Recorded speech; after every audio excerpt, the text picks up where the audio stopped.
रामधारी सिंह दिनकर जन्म 23 सितंबर 1908, एक निधन 24 अप्रैल 1974, एक जन्म स्थान सिमरिया, बेगूसराय, बिहार।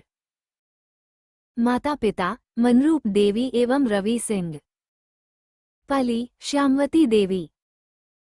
शिक्षा प्रारंभिक शिक्षा गांव और उसके आसपास। 1928 में मोकामा घाट रेलवे हाई स्कूल से मैट्रिक, 1932 में पटना कॉलेज से B0A0 ऑनर्स इतिहास। वृत्ति प्रधानाध्यापक H0E0 स्कूल, बरबीघा, सब रजिस्ट्रार सह डायरेक्टर जनसंपर्क विभाग एवं बिहार विश्वविद्यालय में हिंदी के प्रोफेसर। भागलपुर विश्वविद्यालय में उपकुलपति। हिंदी सलाहकार के रूप में भी कार्य। साहित्यिक अभिरुचि 1925 में छात्र सहोदर में पहली कविता प्रकाशित। देश पटना, प्रकाश बेगूसराय, प्रतिमा कन्नौज में छात्र जीवन में अनेक रचनाएं प्रकाशित। 21 वर्ष की अवस्था में पहली कविता पुस्तक प्रणभंग प्रकाशित। कृतियां प्रमुख काव्य कृतियां प्रणभंग 1929, रेणुका 1935, हुंकार 1938, रसवंती 1940, कुरुक्षेत्र 1946, रश्मिरथी 1952, नीलकुसुम 1954, उर्वशी 1961, परशुराम की प्रतीक्षा 1963, कोमलता और कवित्वा 1964, हारे को हरिनाम 1970 आदि। प्रमुख गद्य कृतियां मिट्टी की ओर 1946, अर्धनारीश्वर 1952, संस्कृति के 4 अध्याय 1956, काव्य की भूमिका 1958, वट पीपल 1961, शुद्ध कविता की खोज 1966, दिनकर की डायरी 1973 आदि।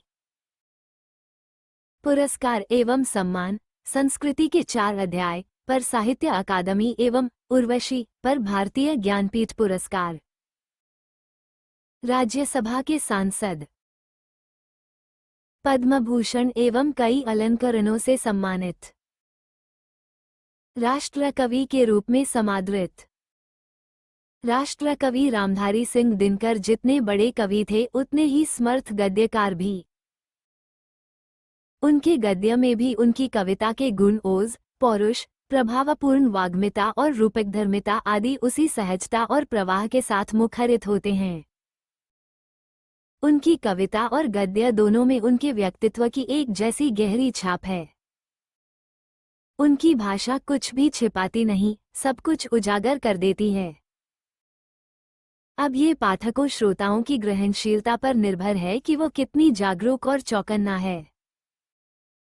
उनकी पराक्रमी वाणी में सन्नाटे और मौन के सक्रिय निषेध का बल भी है। गोया वो उठ खड़ी हुई वाणी हो।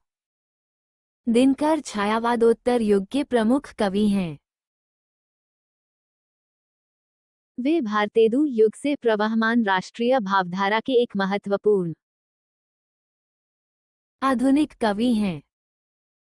कविता लिखने की शुरुआत उन्होंने 30 के दशक में ही कर दी थी, किंतु अपनी संवेदना और भावबोध से वे चौथे दशक के प्रमुख कवि के रूप में ही पहचाने गए। उन्होंने प्रबंध, मुक्तक, गीत, प्रगीत, काव्यनाटक इत्यादि अनेक काव्य शैलियों में सफलतापूर्वक उत्कृष्ट रचनाएं प्रस्तुत की हैं। प्रबंध काव्य के क्षेत्र में छायावाद के बाद के कवियों में उनकी उपलब्धियां सबसे अधिक और उत्कृष्ट हैं। भारतीय और पाश्चात्य साहित्य का उनका अध्ययन अनुशीलन विस्तृत एवं गंभीर है। उसकी छाप उनके काव्य और गद्य दोनों पर है, स्वभावतः गद्य पर अधिक स्पष्ट और मुखर। जातीय महाकाव्य महाभारत और व्यास की कवित्व प्रतिभा का दिनकर पर वैभवर्धक प्रभाव है। दिनकर में इतिहास और सांस्कृतिक परंपरा की गहरी चेतना है और समाज, राजनीति, दर्शन का वैश्विक परिप्रेक्ष्य बोध है जो उनके साहित्य में अनेक स्तरों पर व्यक्त होता है।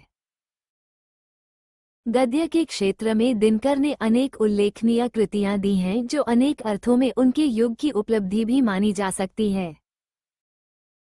काव्य चिंतन, संस्कृति चिंतन, भाषा चिंतन, समाज चिंतन आदि को लेकर उनके गद्य लेखन की अनेक कोटियां बनती हैं। उनके गद्य में विषय वस्तु, शैली, विधा और गद्य रूप की दृष्टि से पर्याप्त वैविध्य है। सामान्यतः उनका साहित्य, विशेषकर गद्य साहित्य, संबोधित साहित्य है। लेखक जानता है कि वो किनके लिए लिख रहा है। उसकी रचनाएं उस तक मनचाहे रूप में संप्रेषित हो जाती हैं। स्वभावतः दिनकर के साहित्य में एक प्रत्यक्षता और गर्माहट है। यहाँ उनका प्रसिद्ध निबंध अर्धनारीश्वर प्रस्तुत है। अर्धनारीश्वर भारत का एक मिथकीय प्रतीक है जिसमें दिनकर अपना मंचीता आदर्श निरूपित होते देखते हैं। यह उनका प्रिय प्रतीक है जो प्रायः उनके काव्य और गद्य साहित्य में प्रत्यक्ष और परोक्ष रूपों में व्यक्त होता और काम करता दिखलाई पड़ता है। जीवन भर ये दिनकर का उपास्य आदर्श बना रहा। उनकी संवेदना, भावबोध और काव्य संस्कार पर इसका गहरा असर है। इस प्रतीक के सांस्कृतिक अभिप्राय क्या हैं? क्या यह आज के सामान्य मनुष्य और सभ्यता के लिए भी कोई अर्थ और संदेश रखता है? दिनकर इस परिप्रेक्ष्य में इस निबंध में विचार करते हैं। दिनकर के जन्म शताब्दी वर्ष में इस प्रिय प्रतीक पर उनके द्वारा फुर्सत से सोचते हुए लिखे गए इस निबंध द्वारा हम लेखक के मौलिक अखंड स्वरूप की एक झलक पा सकते हैं जो प्रायः ओट और धुंधलके में रहता आया है। जिसे हम आधुनिकता कहते हैं वो एक प्रक्रिया का नाम है। ये प्रक्रिया अंधविश्वास से बाहर निकलने की प्रक्रिया है। ये प्रक्रिया नैतिकता में उदारता बरतने की प्रक्रिया है। ये प्रक्रिया बुद्धिवादी बनने की प्रक्रिया है। ये प्रक्रिया धर्म के सही रूप पर पहुंचने की प्रक्रिया है। आधुनिक वो है जो मनुष्य की ऊंचाई उसकी जाति या गोत्र से नहीं बल्कि उसके कर्म से नापता है। आधुनिक वो है जो मनुष्य को समान समझता है। दिनकर। अर्धनारीश्वर शंकर और पार्वती का कल्पित रूप है जिसका आधा अंग पुरुष का और आधा अंग नारी का होता है। एक ही मूर्ति की दो आंखें, एक रसमयी और दूसरी विकराल। एक ही मूर्ति की दो भुजाएं, एक त्रिशूल उठाए और दूसरी की पहुंची पर चूड़ियां और उंगलियां अलग तक से लाल। एवं एक ही मूर्ति के दो पांव, एक जरीदार साड़ी से आवृत और दूसरा बाघंबर से ढका हुआ। एक हाथ में डमरू, एक में वीणा परम उदार। एक नयन में गरल, एक में संजीवन की धार। जटाजूट में लहर पुण्य की, शीतलता सुखकारी। बालचंद्र दीपित त्रिपुंड पर, बलिहारी बलिहारी। स्पष्ट ही ये कल्पना शिव और शक्ति के बीच पूर्ण समन्वय दिखाने को निकाली गई होगी, किंतु इसकी सारी व्याप्तियां वहीं तक नहीं रुकती। अर्धनारीश्वर की कल्पना में कुछ इस बात का भी संकेत है कि नर नारी पूर्ण रूप से समान हैं एवं उनमें से एक के गुण दूसरे के दोष नहीं हो सकते। अर्थात नरों में नारियों के गुण आए तो इससे उनकी मर्यादाहीन नहीं होती, बल्कि उनकी पूर्णता में वृद्धि होती ही होती है। किंतु पुरुष और स्त्री में अर्धनारीश्वर का ये रूप आज कहीं भी देखने में नहीं आता। संसार में सर्वत्र पुरुष पुरुष है और स्त्री स्त्री। नारी समझती है कि पुरुष के गुण सीखने से उसके नारीत्व में बट्टा लगेगा। इसी प्रकार पुरुष भी स्त्रियोचित गुणों को अपनाकर समाज में स्त्रीण कहलाने से घबराता है। स्त्री और पुरुष के गुणों के बीच एक प्रकार का विभाजन हो गया है तथा विभाजन की रेखा को लांघने में नर और नारी दोनों को भय लगता है। किंतु ऐसा लगता है कि गुणों का बंटवारा करते समय पुरुष ने नारी से उसकी राय नहीं पूछी, अपने मन से उसने जहां चाहा नारी को बिठा दिया। स्वयं तो वो वृक्ष बन बैठा और नारी को उसने लता बना दिया। स्वयं तो वो वृंत बन गया और नारी को उसने कली मान लिया। तब से धूप पुरुष और चांदनी नारी रही है। ग्रीष्म नर और वर्षा मादा रही है। विचार पति और भावना पत्नी रही है। जहाँ भी कर्म का कोई क्षेत्र है, अधिकार की कोई भूमि है और सत्ता का कोई सीधा उत्स है, उस पर कब्जा नारी का नहीं, नर का माना जाता है। नर है विधाता का मुख्य तंतुवाय जो वस्त्र बुनकर तैयार करता है, नारी का काम उस वस्त्र पर छींटे डालना है। नर है कुदाल चलाने वाला बलशाली किसान जो मिट्टी ताड़कर अन्न उपजाता है, नारी का काम दोनों को अछोड़ना पछोड़ना है। नर है नदियों का वेगमय प्रवाह, नारी उसमें लहर बनकर उठती गिरती रहती है। सिंहासन तो वस्तुतः राजा के लिए होता है, रानी उसके वामांग की शोभा मात्र है। सत्य है राजा की ग्रीवा और विशाल वक्ष देश, रानी उन पर मंदार हार बनकर झूलने के लिए है। राजा काया और रानी छाया के प्रतीक हैं। सत्य का साकार रूप तो राजा ही होता है, रानी है कल्पना की रंगीन जाली और सपनों की मीठी मुस्कान जो जीवन में उतरी तो वाह वाह और नहीं उतरी तो वाह वाह। कहावत चल पड़ी है, पुरुष एनेछे दिवस ज्वाला तप्त रौद्र दाह, कामिनी एनेछे यामिनी शांति समीरण वारे वाह। दिवस की ज्वाला और तप्त धूप, ये पुरुष की लाई हुई चीजें हैं। कामिनी तो अपने साथ यामिनी की शांति लाती है, किंतु कवि की यह कल्पना झूठी है। यदि आदि मानव और आदि मानवी आज मौजूद होते तो ऐसी कल्पना से सबसे अधिक आश्चर्य उन्हें ही होता। और वे कदाचित कहते भी कि आपस में धूप और चांदनी का बंटवारा हमने नहीं किया था। हम तो साथ साथ जन्मे थे तथा धूप और चांदनी में, वर्षा और आतप में साथ ही घूमते भी थे।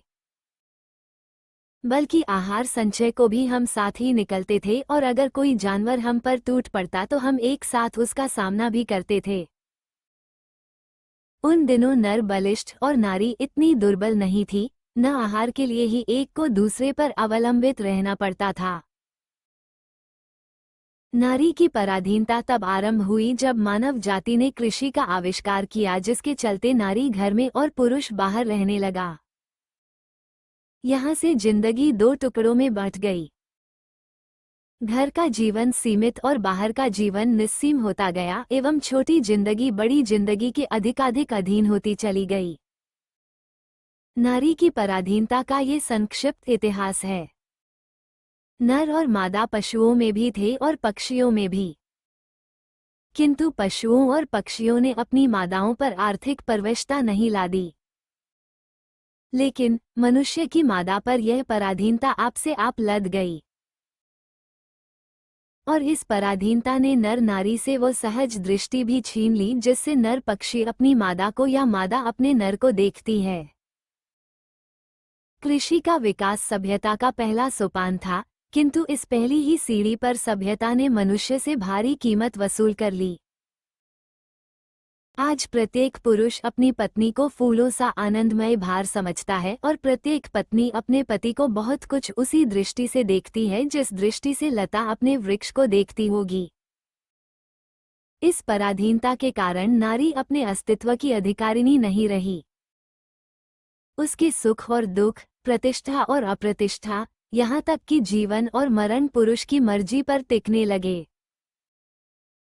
उसका सारा मूल्य इस बात पर जा ठहरा कि पुरुषों को उसकी कोई आवश्यकता है या नहीं। इसी से नारी की पद मर्यादा प्रवृत्ति मार्ग के प्रचार से उठती और निवृत्ति मार्ग के प्रचार से गिरती रही है। जो प्रवृत्ति मार्गी हुए, उन्होंने नारी को गले से लगाया, क्योंकि जीवन से वे आनंद चाहते थे और नारी आनंद की खान थी। किंतु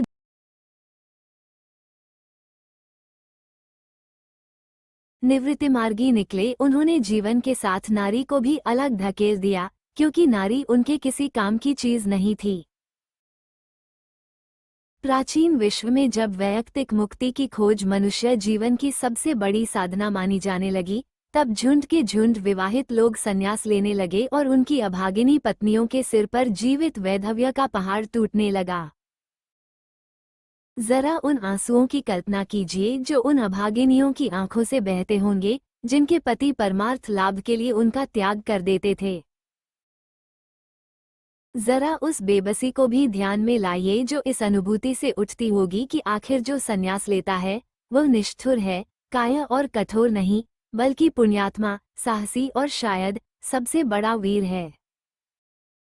और हाय री नारी, जो इन परिस्थितियों से हारकर स्वेच्छा अपने आप को सचमुच ही पुण्य की बाधा और पाप की खान मानकर पछाड़ खाकर रह जाती थी। बुद्ध और महावीर ने कृपा करके नारियों को भी भिक्षुणी होने का अधिकार दिया था, किंतु यह अधिकार भी नारी के हाथ सुरक्षित न रह सका। जैनों के बीच जब दिगंबर संप्रदाय निकला, तब धर्माचार्य नारियों की भिक्षुणी होने वाली बात से घबरा उठे और धर्म पुस्तक में उन्होंने एक नए नियम का विधान किया कि नारियों का भिक्षुणी होना व्यर्थ है, क्योंकि मोक्ष नारी जीवन में नहीं मिल सकता। नारियां घर में ही रहकर दान पुण्य करें और उस दिन की प्रतीक्षा करें जब उनका जन्म पुरुष योनि में होगा। जब वे पुरुष होकर जन्मेगी, संन्यास वे तभी ले सकेंगी और तभी उन्हें मुक्ति भी मिलेगी। और बुद्ध ने भी एक दिन आयुष्मान आनंद से ईषत पश्चाताप के साथ कहा कि आनंद, मैंने जो धर्म चलाया था वो 5 सहस्त्र वर्ष तक चलने वाला था, किंतु अब वो केवल 500 वर्ष चलेगा, क्योंकि नारियों को मैंने भिक्षुणी होने का अधिकार दे दिया है। धर्म साधक महात्मा और साधु नारियों से भय खाते थे। विचित्र बात तो ये है कि इनमें से कई महात्माओं ने तो ब्याह भी किया और फिर नारियों की निंदा भी की। कबीर साहब का एक दोहा मिलता है, नारी तो हम हूं करी, तब ना किया विचार। जब जानी तब परिरी, नारी महाविकार। नारियों की यह अवहेलना हमारे अपने काल तक भी पहुंची है। बर्नार्ड शॉ ने नारी को अयरिन और नर को अयर माना है। तात्पर्य ये कि अयर को अयरिन के पास से बचकर चलना चाहिए। बहुत नीचे के स्तर पर कुछ ऐसी ही प्रतिक्रिया उन कवियों की भी है जो नारी को नागिन या जादूगरनी समझते हैं। लेकिन ये सब झूठी बातें हैं जिनकी ईजाद पुरुष इसलिए करता है कि उनसे उसे अपनी दुर्बलता अथवा कल्पित श्रेष्ठता के दुर्राने में सहायता मिलती है। असल में विकार नारी में भी है और नर में भी, तथा नाग और जादूगर के गुण भी नारी में कम, पुरुष में अधिक होते हैं, एवं आखेट तो मुख्यतः पुरुष का ही स्वभाव है। इन सबसे भिन्न रवींद्रनाथ, प्रसाद और प्रेमचंद जैसे कवियों और रोमांटिक चिंतकों में नारी का जो रूप प्रकट हुआ वह भी उसका अर्धनरेश्वरी रूप नहीं है। प्रेमचंद ने कहा है कि पुरुष जब नारी के गुण लेता है तब वो देवता बन जाता है, किंतु नारी जब नर के गुण सीखती है तब वो राक्षसी हो जाती है। इसी प्रकार प्रसाद जी की एड़ा के विषय में यदि यह कहा जाए कि एड़ा वह नारी है जिसने पुरुषों के गुण सीखे हैं, तो निष्कर्ष यही निकलेगा कि प्रसाद जी भी नारी को पुरुषों के क्षेत्र से अलग रखना चाहते थे। और रवींद्रनाथ का मत तो और भी स्पष्ट है। वे कहते हैं, नारी यदि नारी है शुधु शुधु धरनीर शोभा, शुधु आली शुश्रु भालवासा, शुधु सुमधुर छले, शत्रु भंगिमाए पलके पलके फुटाए जड़ाए बके बेंधे हैंसे केंदे सेवाए सुहागे छेपे छेपे थाके सदा तबे तार सार्थक जन्म की होड़वे कर्म कीर्ति वीर्य बल शिक्षा दीक्षा तार। अर्थात नारी की सार्थकता उसकी भंगिमा के मोहक और आकर्षक होने में है, केवल पृथ्वी की शोभा, केवल आलोक, केवल प्रेम की प्रतिमा बनने में है। कर्म कीर्ति वीर्य बल और शिक्षा दीक्षा लेकर वह क्या करेगी? मेरा अनुमान है कि ऐसी प्रशस्तियों को ललनाएं अभी भी बुरा नहीं मानती। सदियों की आदत और अभ्यास से उनका अंतर्मन भी यही कहता है कि नारी जीवन की सार्थकता पुरुष को रिझाकर रखने में है। ये सुनना उन्हें बहुत अच्छा लगता है कि नारी स्वप्न है, नारी सुगंध है, नारी पुरुष की बाहों पर झूलती हुई जूही की माला है, नारी नर के वक्षस्थल पर मंदार का हार है। किंतु यही वो पराग है जिसे अधिक से अधिक उड़ेलकर हम नवयुग के पुरुष नारियों के भीतर उठने वाले स्वातंत्र्य के स्फुलिंगों को मंद रखना चाहते हैं। यंतियों का अभिशप्त काल समाप्त हो गया। अब नारी विकारों की खान और पुरुषों की बाधा नहीं मानी जाती है। वो प्रेरणा का उद्गम, शक्ति का स्रोत और पुरुषों की क्लांति की महौषधि हो उठी है। फिर भी नारी अपनी सही जगह पर नहीं पहुंची है। पुरुष नारी से अब ये कहने लगा है कि तुम्हें घर से बाहर निकलने की क्या जरूरत है? कमाने को मैं अकेला काफी हूं। तुम घर बैठे खर्च किया करो। किंतु इतना ही यथेष्ट नहीं है। नारियों को सोचना चाहिए कि पुरुष ऐसा कहता क्यों है। स्पष्ट ही इसलिए कि नारी को वो अपनी क्रीड़ा की वस्तु मानता है, आराम के समय अपने मनोविनोद का साधन समझता है। इसलिए वो नहीं चाहता कि आनंद की इतनी अच्छी मूर्ति पर थोड़ी सी धूल या थोड़ा भी धुएं का धब्बा लगे। नारी और नर एक ही द्रव्य की ढली दो प्रतिमाएं हैं। आरंभ में दोनों बहुत कुछ समान थे। आज भी प्रत्येक नारी में कहीं न कहीं कोई एक प्रच्छन्न नर और प्रत्येक नर में कहीं न कहीं एक क्षीण नारी छिपी हुई है। किंतु सदियों से नारी अपने भीतर के घर को और नर अपने भीतर की नारी को बेतरह दबाता आ रहा है। परिणाम यह है कि आज सारा जमाना ही मर्दाना मर्द और औरतानी औरत का जमाना हो उठा है। पुरुष इतना कर्कश और कठोर हो उठा है कि युद्धों में अपना रक्त बहाते समय उसे ये ध्यान ही नहीं रहता कि रक्त के पीछे जिनका सिंदूर बहने वाला है उनका क्या हाल होगा। और न सिंधुवालियों को ही इसकी फिक्र है कि और नहीं तो उन जगहों पर तो उनकी राय खुले जहां सिंदूर पर आफत आने की आशंका है। कौरवों की सभा में यदि संधि की वार्ता कृष्ण और दुर्योधन के बीच न होकर कुंती और गांधारी के बीच हुई होती तो बहुत संभव था कि महाभारत नहीं मचता।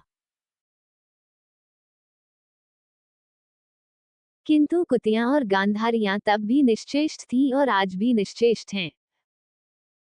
बल्कि द्वापर से कलिकाल तक पहुँचते पहुँचते वे अपने भीतर की नरता का और भी अधिक दलन कर चुकी हैं। जहाँ कहीं फूलों का प्रदर्शन और रेशमी वस्त्रों की हाट है, नारियां अपने मन से वहीं जमा होती हैं। जिन कांडों से फूलों के बाग उजड़ते और रेशमी वस्त्रों के बाजार जलकर खाक हो जाते हैं, उनके संचालन और नियंत्रण का सारा भार उन्होंने पुरुषों पर डाल रखा है। आधी दुनिया उछलने कूदने, आग लगाने और उसे बुझाने में लगी हुई है और आधी दुनिया फूलों की सैर में है। नर नारी के प्रचलित संबंधों का मनोवैज्ञानिक प्रभाव संसार के इतिहास पर पड़ रहा है और जब तक ये संबंध नहीं सुधरते, शांति के मार्ग की सारी बाधाएं दूर नहीं होंगी। नारी कोमलता की आराधना करते करते इतनी कोमल हो गई है कि अब उसे दुर्बल कहना चाहिए। उसने पौरुष से अपने आप को इतना विहीन बना लिया है कि कर्म के बड़े क्षेत्रों में पांव धरते ही उसकी पत्तियां कुम्हलाने लगती हैं और पुरुष में कोमलता की जो प्यास है उसे नारी भली भांति शांत कर देती है। फिर पुरुष अपने भीतर कोमलता का विकास क्यों करे? इस स्थिति से बाहर निकलने का रास्ता वह नहीं है जिसे रोमांटिक कवियों और चिंतकों ने बतलाया है, बल्कि वह है जिसकी ओर संकेत गांधी और मार्क्स करते हैं। निवृत्तिमार्गियों की तरह नारी से दूर भागने की बात तो निरी मूर्खता की बात है। और भोगवादियों के समान नारी को निरे भोग की वस्तु मान बैठना और भी गलत है। नारी केवल नर को रिझाने अथवा उसे प्रेरणा देने को नहीं बनी है। जीवन यज्ञ में उसका भी अपना हिस्सा है और वो हिस्सा घर तक ही सीमित नहीं, बाहर भी है। जिसे भी पुरुष अपना कर्मक्षेत्र मानता है, वो नारी का भी कर्मक्षेत्र है। नर और नारी दोनों के जीवनोद्देश्य एक हैं। यह अन्याय है कि पुरुष तो अपने उद्देश्य की सिद्धि के लिए मनमाने विस्तार का क्षेत्र अधिकृत कर ले और नारियों के लिए घर का छोटा कोना छोड़ दे। जीवन की प्रत्येक बड़ी घटना आज केवल पुरुष प्रवृत्ति से नियंत्रित और संचालित होती है। इसीलिए उसमें कर्कशता अधिक, कोमलता कम दिखाई देती है। यदि इस नियंत्रण और संचालन में नारियों का भी हाथ हो तो मानवीय संबंधों में कोमलता की वृद्धि अवश्य होगी। यही नहीं, प्रत्युत प्रत्येक नर को एक हद तक नारी और प्रत्येक नारी को एक हद तक नर बनाना भी आवश्यक है। गांधी जी ने अपने जीवन के अंतिम दिनों में नारीत्व की भी साधना की थी। उनकी पोती ने उन पर जो पुस्तक लिखी है, उसका नाम ही बापू मेरी माँ है। दया, माया, सहिष्णुता और भीरुता ये स्त्रियोचित गुण कहे जाते हैं। किंतु क्या इन्हें अंगीकार करने से पुरुष के पौरुष में कोई दोष आने वाला है? दया, माया और सहिष्णुता ही नहीं, भीरुता का भी एक अच्छा पक्ष है जो मनुष्य को अनावश्यक विनाश से बचाता है। उसी प्रकार अध्यवसाय, साहस और शूरता का वर्ण करने से भी नारीत्व की मर्यादा नहीं घटती। अर्धनारीश्वर केवल इसी बात का प्रतीक नहीं है कि नारी और नर जब तक अलग हैं तब तक दोनों अधूरे हैं, बल्कि इस बात का भी कि पुरुष में नारीत्व की ज्योति जगे और यह कि प्रत्येक नारी में भी पौरुष का स्पष्ट आभास हो। मही मांगती प्राण प्राण में सजी कुसुम की क्यारी, स्वप्न स्वप्न में गूंज सत्य की, पुरुष पुरुष में नारी। पारिभाषिक शब्द: प्रवृत्ति मार्ग, गृहस्थ जीवन की स्वीकृति का मार्ग। निवृत्ति मार्ग, गृहस्थ जीवन को अस्वीकार करने वाला मार्ग। दिगंबर, जैन धर्म का वह संप्रदाय जो वस्त्रहीन यौवनचर्या स्वीकार करता है। श्वेतांबर, श्वेत वस्त्र पहनने वाला जैन संप्रदाय। शब्द निधि, अलक्तक, आलता, अवलंबित, आधारित। बाघंबर, बाघ के चर्म का वस्त्र। निस्सीम, जिसकी सीमा न हो। दीपित, चमकता हुआ। परवश्यता, दूसरे के वश में होना। त्रिपुंड, 3 आड़ी रेखाओं वाला तिलक। आयुष्मान, आयु वाला। वृंत, डाली या फुनगी। ईशत, कुछ या आशिक या थोड़ा। तंतुवाया, बुनकर। ऐर या आखेट। शिकार, वामांग, बायां अंग। स्फुलिंग, चिनगारी। ग्रीवा, गर्दन। यति, तपस्वी। वक्षोदेश, छाती का भाग। क्लांति, थकान। मंदार हार, मंदार फूल का हार। प्रच्छन्न, छिपा हुआ। समीरण, हवा। भीरुता, भयशीलता। वारी, जल। अध्यवसाय, उत्साहपूर्ण परिश्रम। आतप, धूप। याचना, मांग।